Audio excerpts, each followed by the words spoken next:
Premier dimanche de Carême 2026, lecture du Saint-Évangile de notre Seigneur Jésus-Christ selon saint Matthieu, au chapitre 4e, du verset 1 au verset 11.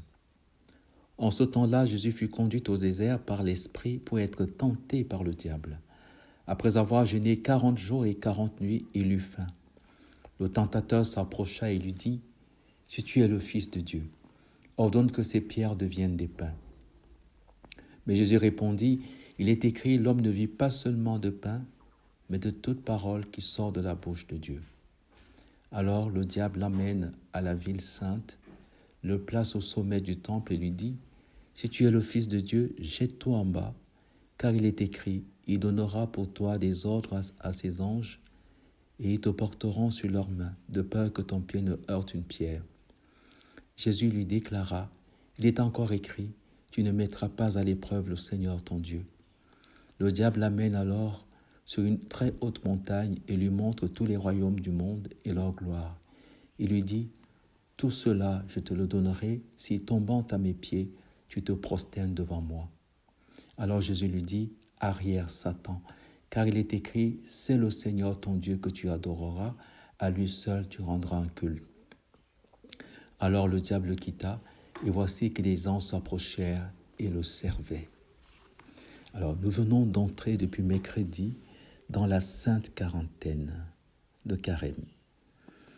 Alors, au-delà de la portée hautement symbolique de ce chiffre 40, qu'on retrouve aussi bien dans le domaine de la santé, mettre en quarantaine, le temps que le virus soit vaincu. La quarantaine, c'était le temps suffisant pour avoir la victoire sur le virus. 40 va également ponctuer la vie des patriarches, que ce soit Abraham, Moïse, les prophètes. Au déluge, Noé, 40 jours, le peuple va traverser le désert pendant 40 ans, et 40 ans du règne de David et tout le reste que nous savons. Et puis Jésus lui-même, on va trouver 3 fois au moins Jésus observant la quarantaine, 40 jours après sa naissance, il est présenté au temple. Il y a donc la tentation au désert pendant 40 jours, il est au désert. Et après sa résurrection, il passera 40 jours avant de vivre le mystère de l'ascension. 40 donc, de manière générale, renvoie à un temps d'épreuve, un temps de purification, un temps de maturation et même à un temps de victoire. Le temps où Dieu se manifeste totalement comme il est. Et c'est cette théophanie de Dieu que nous célébrons pendant ce temps de carême. L'évangile de mercredi des cendres nous introduisait dans le temps du carême comme étant le temps par excellence pour vivre du mystère de la très sainte Trinité. Car les 3 P, partage, prière, pénitence, pour nous, ne renvoient pas seulement à des exercices de piété, puisque nous ne faisons pas le ramadan. Le carême n'est pas le ramadan chrétien. Le carême, c'est le mystère des 3 P, mais vécu au-delà des notions, comme communion aux 3 personnes divines. Car par la prière, nous sommes définitivement unis à l'Esprit Saint, car nous ne savons pas comment prier. L'Esprit Saint lui-même se joint en nous pour crier vers le Père en l'appelant Abba. Il faut retenir d'ailleurs dans l'évangile de mercredi des cendres, le mot Père revenait 6 fois, parce que c'est là peut-être la fine pointe du carême. Redécouvrir notre identité de fils bien-aimé du Père, à qui le Père donne l'esprit du Fils pour crier Abba Père. La pénitence n'est autre que le Père qui a tant aimé le monde qu'il a donné son Fils unique pour nous les hommes et pour notre salut. Il est descendu du ciel, il a souffert sous Ponce Pilate, il est mort. Voilà pourquoi pendant le carême, nous célébrons tous les vendredis, si possible, le chemin de croix pour contempler le don que Dieu nous fait de son Fils bien-aimé, ce don qui va se perpétuer dans l'Eucharistie pour nous dire combien il nous aime.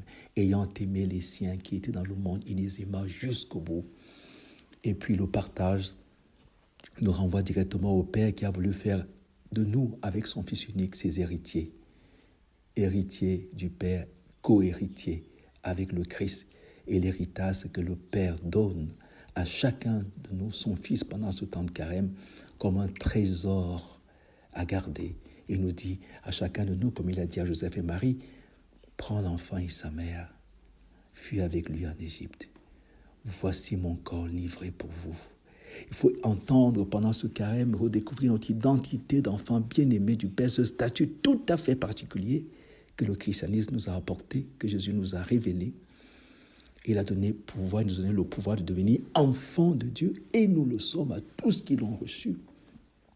Et le jeûne, vous voyez, la pénitence pendant ce carême, c'est recevoir tellement la plénitude, de sa plénitude, nous avons reçu grâce sur grâce, et tellement comblé de cette plénitude que tout le reste ne vaut plus rien, comme dit saint Paul. Je considère désormais tout comme balayeux à cause de la surabondance de la grâce que Dieu me donne à travers son Fils bien-aimé.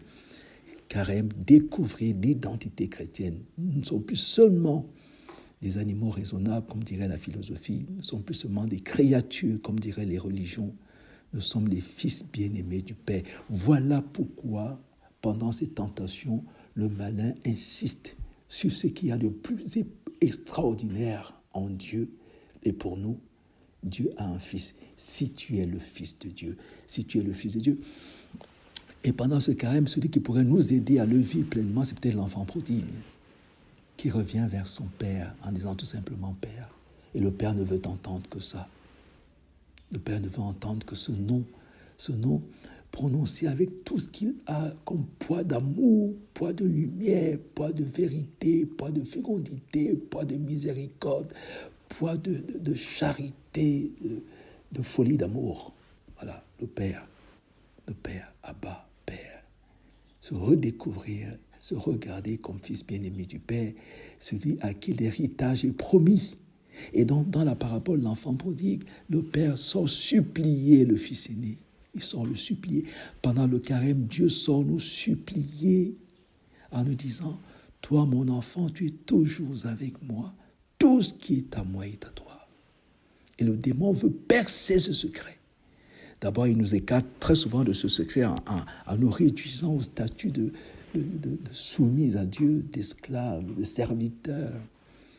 Et nous pensons que ce sont nos petites privations qui vont nous sauver. Non, nous ne jeûnons pas pour être sauvés, nous jeûnons parce que nous sommes sauvés. Ayant reçu ce qu'il y a d'extraordinaire, nous nous privons désormais de ce qui est considéré comme balayure. Le temps pour vivre la paternité de Dieu. Et Jésus va donc infliger au tentateur une leçon de théologie jamais vue, extraordinaire. Le tentateur s'approcha et lui dit « Si tu es le Fils de Dieu, ordonne que ces pierres deviennent des pains. » Jésus lui répond « Mais tu me demandes trop peu de choses. Tu es pusillanime. Tu ne vois pas plus loin que le bout de ton nez, autrement dit. Pourquoi tu me demandes si peu ?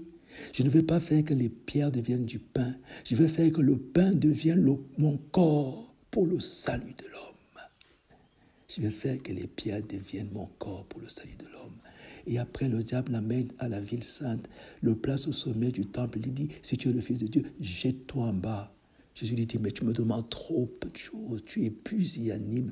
Le péché, c'est la pusillanimité. Dieu nous donne une source d'eau vive et nous nous contentons de citernes lézardées. Voyez, la lumière est venue. Dans le monde, les hommes ont préféré les ténèbres. Et quand le diable lui dit « Jette-toi en bas », Jésus lui dit que non, c'est trop peu. Moi, je suis descendu du ciel. Je suis descendu dans la vallée du Jourdain, la vallée la plus basse sur terre, pour aller chercher sous les eaux toutes les victimes du déluge, toutes les victimes de la mer morte, toutes les victimes de tous ces migrants qui meurent dans les océans. Je suis allé plus loin que tout cela. Je suis tombé plus bas pour que tous ceux qui tombent dans mes bras, parce que je suis descendu le plus loin possible. Je ne me suis pas arrêté là. Je suis descendu aux enfers pour aller en retirer Adam et Ève que tu as trompés, toi le serpent, l'antique serpent, le tentateur, le père du mensonge. Tu as trompé Adam et Ève. Je vais descendre aux enfers pour les libérer de ce que tu as fait. Et après, le démon lui dit, le diable l'amène encore sur une très haute montagne et il lui montre tous les royaumes du monde. Tout cela, je te le donnerai si tombant à mes pieds, tu te prosternes devant moi. Jésus lui répond, Aries Satanas, tu es un obstacle. Tu voudrais empêcher que mon chef-d'œuvre, l'homme, découvre combien je l'aime et combien je voudrais partager le rang qui m'égale à Dieu avec lui. Ne retenant pas le rang qui l'égalait à Dieu, il s'est anéanti, la kénose, il est descendu plus bas que terre pour élever l'homme. Et ici, il dit au démon, tu me proposes de me prosterner devant toi, je refuse. Je vais me prosterner devant l'homme, je dis ça, pour lui laver les pieds, en signe d'adoration, pour le célébrer. Lui, le célébrant que tu as trompé, c'est moi qui deviens son célébrant. Le temps de carême, redécouvrir la beauté. C'est le temps par excellence pour la philokalie, pour la contemplation de la beauté. Et c'est cette contemplation qui nous rassasie, qui faisait déjà dire Aristote avant Jésus. Il faisait dire, ceux qui contemplent vivent par moments ce que les dieux vivent toujours. Ce qui fait dire à Saint Paul, aux Athéniens, nous sommes de la race de Dieu. Ce qui fait dire ce que nous contemplons et ce que Dieu disait déjà à Moïse, je ferai de toi un Dieu pour Pharaon. Ce que nous contemplons et que nous vivons pendant ce temps de carême, c'est ce que dit Dieu à Isaïe. C'est trop peu que tu sois mon serviteur, je ferai de toi la lumière pour éclairer les nations. Nous vivons ce que Jésus dira aux apôtres, ce que vous aurez lié sur la terre sera lié dans les cieux. Nous vivons ce que dit l'ange à Marie. Marie lui dit, comment cela peut-il se faire car je suis vierge? L'ange lui dit, l'Esprit Saint viendra sur toi, la puissance du Très-Haut te prendra sur son nom.